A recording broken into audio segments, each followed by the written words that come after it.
Hello, everybody. Welcome to the St. Nicholas podcast. This channel is intended to provide information to the existing community about things that are happening at school, and also for prospective families as well who are thinking about joining St. Nicholas as a school. My name is Simon Lee. I'm the head of the Alphaville campus, and I'm joined here today with my colleagues, Ms. Gudrun, head of secondary at Alphaville, Mr. Alex, who's the diploma coordinator in Alphaville, and Mr. Saulo, who's the diploma coordinator here in Pinheiros. So welcome to my colleagues, and thanks for being here. Today, our intention is to talk about our Alphaville immense sense of pride in our recent authorization to run the International Baccalaureate Diploma Programme from August this year, 2024. And we talk about this with such pride and honour because not only was it a huge amount of work that Alex and the rest of the team in secondary at Alphaville went through to achieve this incredible milestone, but also we believe that the values, the philosophy of the IB framework is very much aligned with St. Nicholas as a school and what we believe in. And so this unparalleled education that we believe that the IB provides really helps us in the formation of the genuinely internationally minded, global, well-rounded citizens. First of all, Saulo, I'd like to ask you, you've been at St. Nicholas for quite a while now, I think, yeah? How many years have you been? 6 years. 6 already. 6, yeah. And you have extensive experience of the diploma program, I guess, before coming to St. Nicholas and... Yeah, this is my 4th international school with the diploma program. So we've just gone through it, and before we started recording, you said that Alex, of course, because he's been leading this in Alphaville, could talk about his experience. But first, I'm wondering from you about those kind of the hoops that we have to jump through, those stages of that process. Could you maybe just let the listeners and the viewers know what is involved in a diploma authorization? Sure. So in a nutshell, basically, when a school is interested in offering an IB program, any program, they do what the IB calls a consideration phase, in which the school gathers information about the IB as an organization, the program. They visit other schools offering that same program. They get information about costs, benefits, etc. After this consideration phase, which varies, of course, from school to school, if they decide to move forward, they have to declare their interest to the IB, which can be done online. And as soon as that is formalized, IB gets in contact with the school.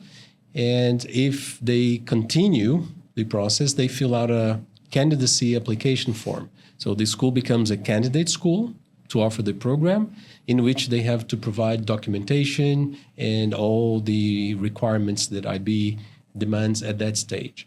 This candidacy phase varies between 9 to 12 months, can be extended if the school wants. And after this phase, the school can then apply for authorization, and they receive a formal visit of 2 members appointed by the IB, who will visit the school and then check that everything is in order in case of the diploma, which is the only program that needs to be authorized before it's actually been delivered.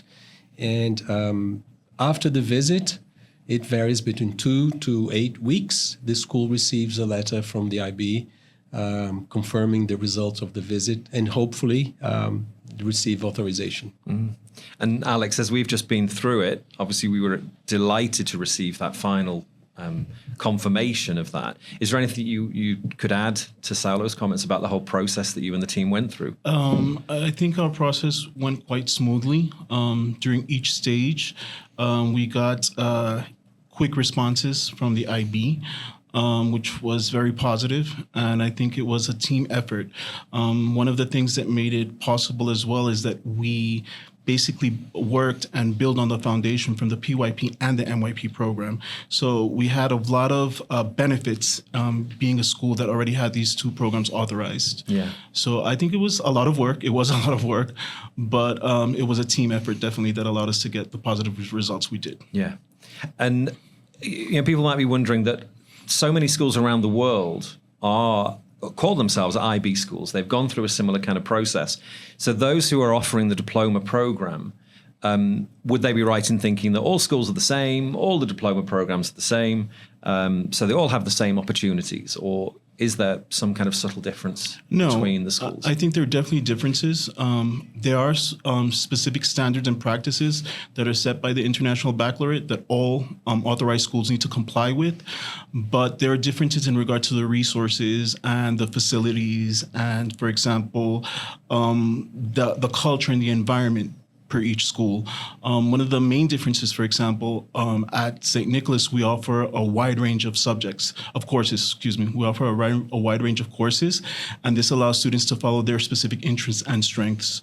Another thing that I think sets us apart is that we have an interdisciplinary team that works to help students manage the demands that the diploma program has. So we have the well-being head, we have the university counselor, we have diploma program coordinator, secondary head, and this allows students to work on coping strategies in regards to their organization, meeting deadlines, and all the components that they need to comply with to get the diploma program. Yeah, because I think it's important to say that it's not an easy program, that it's not for everyone either. It's a very demanding program. You mentioned a moment ago then about the range of subjects. Could you give an overview of the kind of subjects that are on offer? Absolutely. We have 10 subjects at high level, 15 subjects at standard level.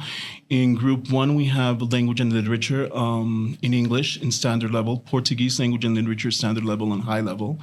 In group 2, language acquisition, we have ab initio in Portuguese, and we also have English B standard level and high level. In group 3, we have history at high level and standard level. We have business management at high level and standard level, Brazilian social studies and standard levels. And this year we have environmental systems and society at standard level. And we're looking for the future because it just started at high level as well. In group 4 sciences, we have physics at high level and standard level, biology high level and standard level, chemistry high level and standard level, design technology high level and standard levels as well. In group 5, we have analysis and approaches at standard level, application interpretation at high level and standard level, and visual arts at high level and standard level. And in 2 years, we will continue to move forward to see what other programs based on the cohort and the interests of our students for new courses to be implemented. And just for those that are listening, when you talked about the different groupings of subjects, could you say a little bit more about that, about what the grouping means? Students need to take 3 subjects. Basically, students need to take the core, which is CAS, Extended Essay, and TOK, and they also have to take 3 subjects at high level and 3 subjects at standard level. So based on, we tailor at the team, as a team, we tailor specifically getting input, we tailor the process for each student based on their interests and their strengths and their areas of improvement. So we get input from parents, from students, from secondary head, from e-assessments. We see the student from different perspectives in order to make sure that that pathway that we tailor for that specific student will guarantee his or her success. Great, thank you. Listening to you list all of those subjects, which obviously I'm aware that we're offering. Previously, I've been responsible for organising the timetable, and that just sounds like an absolute nightmare to organise. So, Saulo, why is it important to offer such a range, such choice when it comes to the subjects? That's a very interesting question.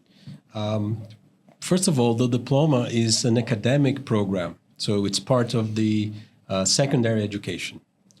But more than that, it's also a qualification that allows students to go to universities. And we know that nowadays universities require different qualifications or different formation of the students, depending on the courses, what they want to do, etc. So an IB World School offering the diploma program, having a range of subjects, will be able to help students providing different opportunities so they can apply to different universities at different countries. And although this might make your timetabling a nightmare, will definitely help students and family to make the best combination from these IB groups that Alex described to suit their needs in terms of tertiary education. And Gudrun, you were nodding when Saulo said there about the benefits of doing that, and you were the one responsible for the timetable ready for next year. Anything to add? I was definitely kind of looking at Gudrun to see what she was going to say, because it is a very complicated process that she managed. Yeah, it's a duty and a pleasure, because I believe, just like the school believes, in the importance of choice, to put the choice in the hands of students rather than handing them a prescribed timetable because it's more convenient for us or for any other reason. I think it's not just to align with the school values and IB values, but to empower the students to take control of their own future. And if that means a few extra late nights in the office, then that's what we'll have to do, because that's what we want, as we would have wanted for ourselves, I believe, when we were at this age faced with this choice. Yeah, because the choice is so important, isn't it, to do what you really want to do, what you're passionate about. Otherwise, you're just not going to get out of the program what you really could. So yes. It is really important. And we firmly believe that there's not one specific pathway to success. There are many pathways to success, and that's what we try to offer our students. Yeah. So the authorization not only means that we've achieved what we set out to achieve back in 2016 when the Alphaville campus was opened, but it also means that as a full continuum school, we are part of a relatively small group of schools in Brazil that are offering that full continuum of 3 programs. So the primary years program, the middle years program, and soon, in our case, to be the diploma program. Saulo, before we started recording, you said that you'd been looking into the numbers of schools in Brazil. Could you just say a little bit about what you told me about the data around that? Sure, yes. So congratulations to Alphaville, because you are really part of a very, very selective group. So at the moment, as we speak, if you go to the IB website, there are 62 IB World Schools in Brazil. Out of those 62 schools, only 10 offer the 3 programs, PYP, MYP, and Diploma. 5 of those 10 schools are in the state of Sao Paulo, and Alphaville is now part of that. There's 1 school in Santa Catarina, 1 in Paraná, and 3 in Rio de Janeiro. So you are definitely part of a very selective group of schools offering the 3 programs. Yeah. No, and it's a good badge to be wearing, I think. You said at the start of that, though, you mentioned IB World schools. Just for anybody that's wondering, what's the difference between an IB World school and a continuum school? Any school offering any of the IB4 programs is considered an IB World school. But only schools offering 3 or the 4 programs can be called IB Continuum schools. And the 4th program is the Careers program. The Careers program, which there is no school in Brazil offering that. Maybe that's what we can go for next. Yeah, exactly. I was thinking the same. Yeah.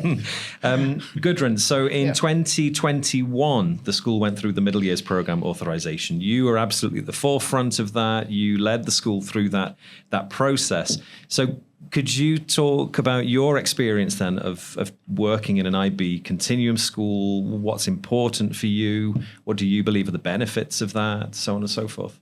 Sure. I think that, again, much like with the diploma program authorization, it was very much a team effort. The PYP team, let's say, was heavily involved as well and heavily invested.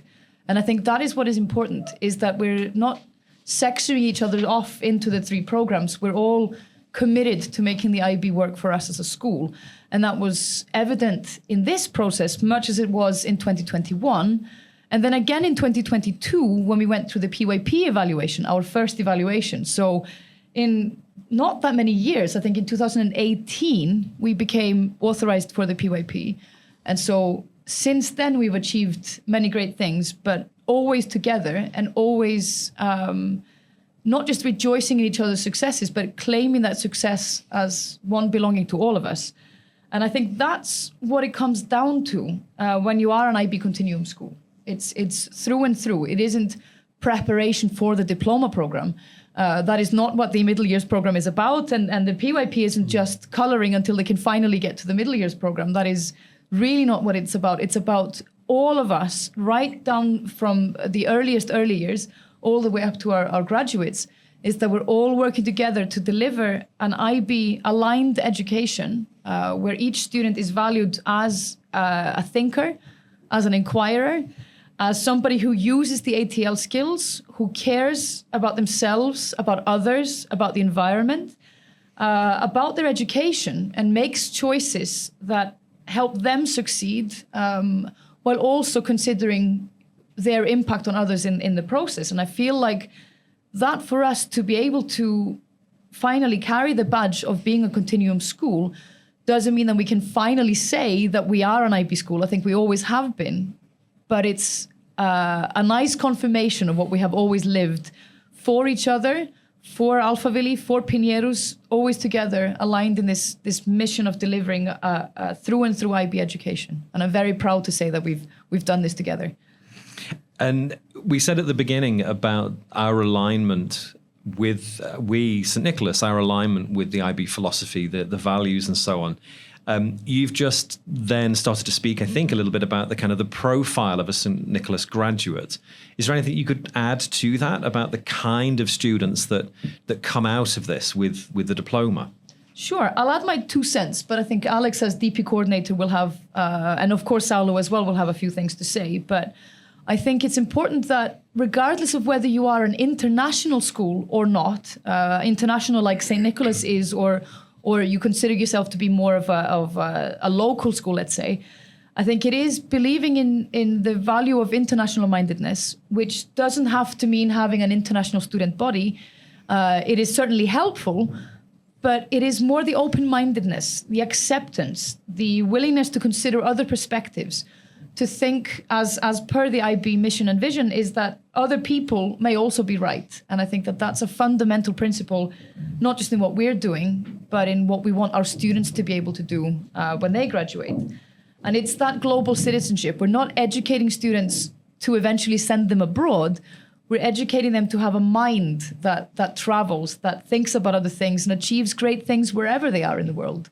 And I think that's a very important message that I would like to transmit, at least to any parent listening, that this isn't just preparation for something else. This is life. We're teaching students how to do life well, whether that's in school, after school, in Brazil, or abroad. But that's my 2 cents. I don't know if Alex would like to add to that. Definitely, I agree. Our purpose is to develop internationally minded global citizens who are conscious of their role in society and contribute to making society better, not only for themselves, but for everyone. So I think that's what's really important about the IB and what we want to offer the world, basically. And if you allow me, I'd like to add something. Some people don't know the distinction between an international school and a bilingual school. I come from a time when there were only 6 IB World schools in Brazil, mostly between Sao Paulo and Rio. And then in 2010, the IB became very well known in Brazil, and many, many schools started implementing the IB programs. And now we are at this number, 62 schools. But people, sometimes they implement the programs because they want an international curriculum or a bilingual curriculum that would provide some qualifications to study abroad. But they are not genuinely an international school because that mindset that Gudrun mentioned is not there yet. They are still developing. We as St. Nicholas are in a very privileged position because even before becoming an IB school, St. Nicholas was already an international school.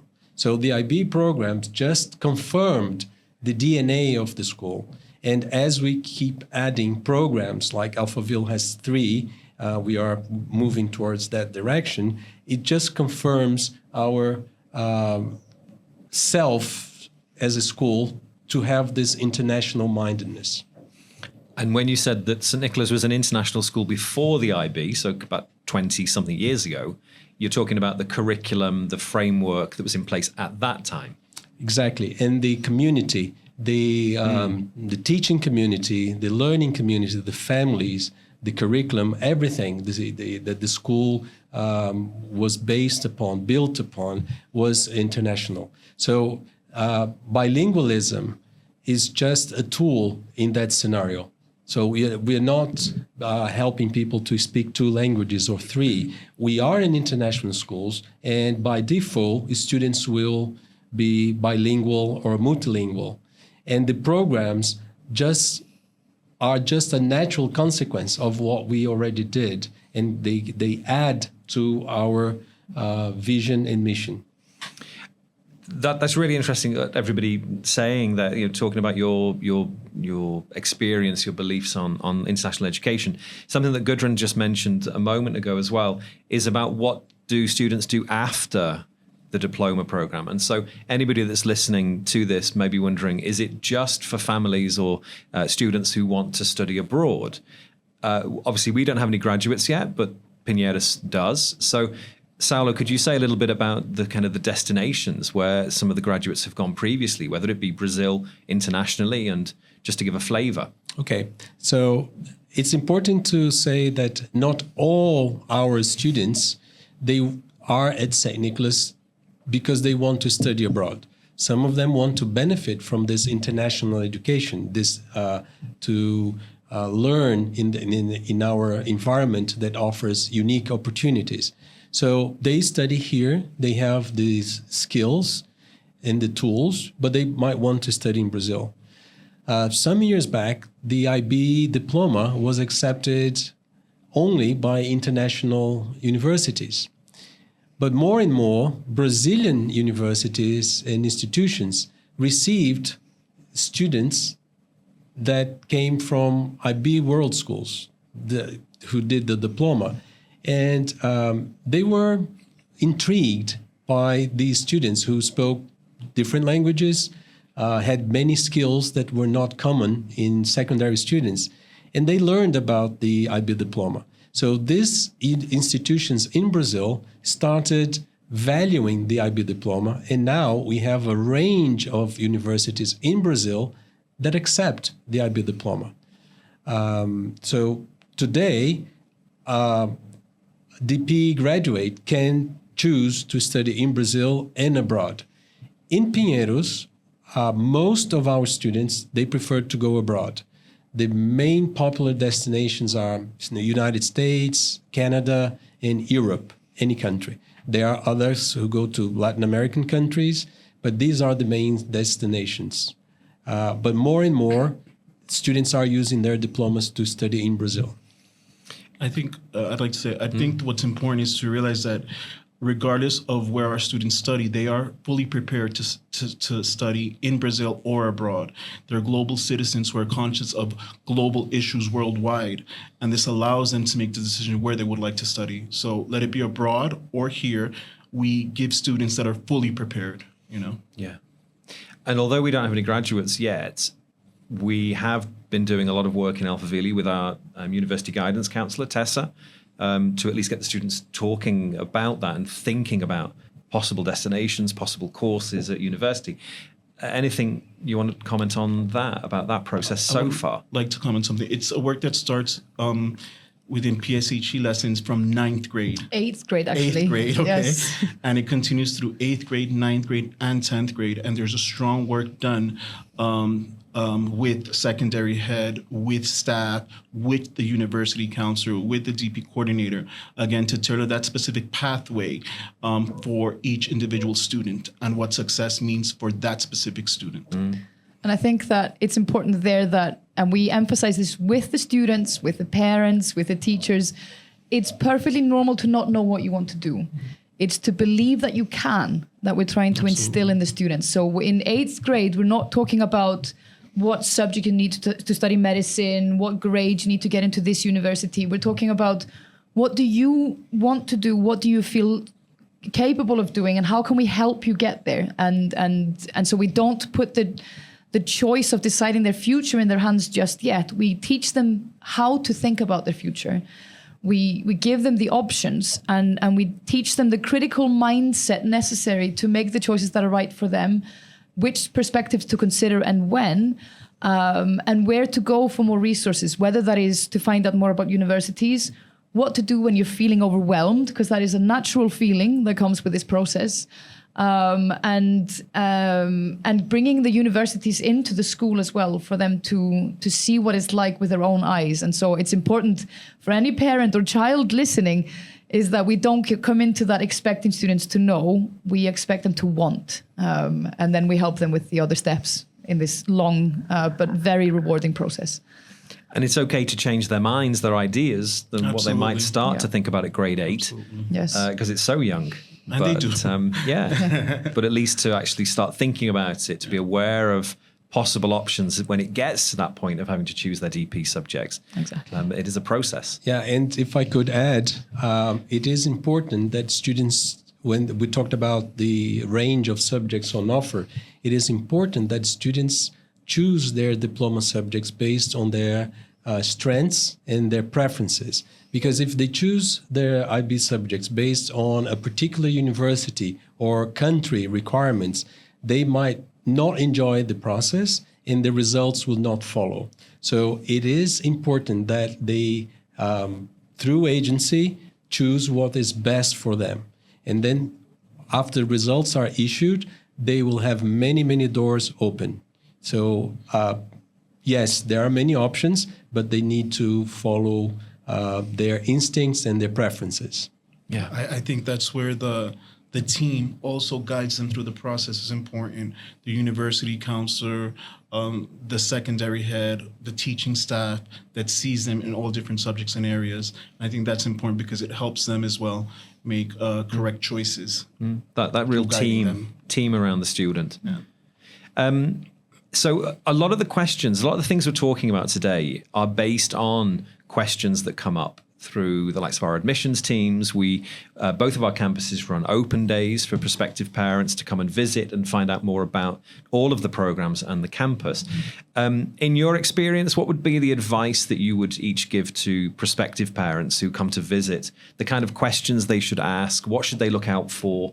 What should they focus on perhaps? What would you each say about that? I think facilities and resources that the schools offer are important. I think how the school develops international mindedness is important as well. I think those are some issues that are really important for parents to be aware of. I would say to add to that is the efforts to ensure well-being, because I think that sometimes it can be a tendency because the DP is a very rigorous and demanding course, that students can lean into that a bit too much and find themselves in a situation where they're struggling with their mental health. I would really inquire about the efforts made by the school to support students with study skills, with well-being, with a balanced approach to education, that the students are getting exercise, that they're getting the opportunity to engage in hands-on work, to go on trips, and not just studying in a way that is unhealthy and ultimately not as beneficial as a balanced, well-rounded education. I think that's a really important question to I think to healthy ask. balance is key there. Yeah. How do we support students in finding that healthy balance? Yeah. Parents might not know this, but it would be interesting if they probed a little bit into the subjects on offer. And when there are many choices, there are many questions. And how can the school support the families and the students to choose the right combination based on their preferences, their interests, and their aspirations later on at university? Thank you. Thanks, everybody. Before we wrap up, is there anything from any of you, final kind of parting words, parting comments about the diploma program, the process, the joys as well as the nightmares? I think I can, just from a personal experience, I went to an IB school as a child, but as a teenager rather.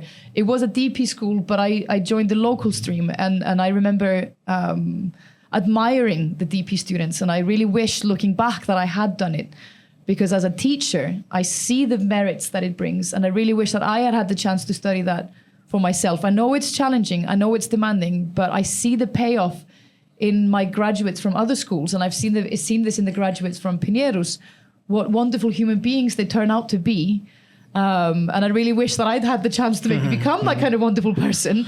But I really think that this is the IB. It's one of the best ways a child can turn into a very responsible, caring, globally minded adult. And so I'm really proud to say that we are able to offer that here.